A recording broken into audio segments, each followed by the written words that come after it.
Ayan, magandang araw po sa inyo lahat. Ayan, magandang umaga. Ayan, for today's video, ayan, nilipat nila yung ating mga sisiw dito sa may labas kasi yung dun sa pinaglagyan dati is dun gagawin yung ating breeding pen. So, gagawin na ngayon. Kaya nilipat na sila dito sa labas. Ayan. Yan po yung ito na yung mga update sa ating mga native na sisiw. Ayan, medyo malaki na sila. So, kailangan na silang may range para makapag masanay na din sila sa ground. Pero hindi pa nagawa yung ating pre-range area. Kaya siguro dyan muna sila.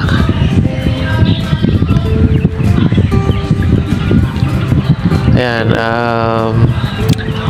nakakatuwang panoorin yung ating mga alaga. Ayan, pinapakain sila ngayon umaga. So, ayan po sila. Ayan. So, ito yung mga kinulong nung nakaraan, nung umuulan. So, nandyan na sila na ikulong na silang lahat.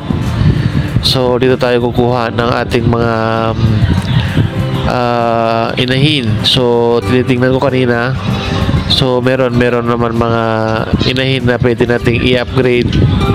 So, andyan yung ating landang na Black Astrolorb. So, try natin i-upgrade yung ating mga native chicken. Baka sakaling lumaki yung mga katawan nila kasi ang liliit. So, merong mga inahin dyan na pwede nang mangitlog. Pero karamihan dyan is mga lalaki. So, ayan, sana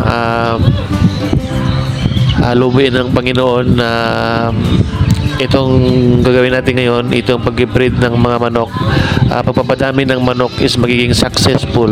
So, minsan talaga mahirap sa pagkain, pero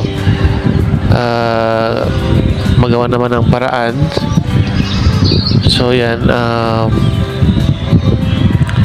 sana i-consider nyo na supportaan ang aking channel, pa-like na and share sa ating mga videos.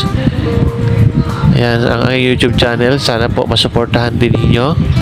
So, the same din po sa aking Facebook page. Ayan, ang Julius PWD Vlogs. Thanks for watching.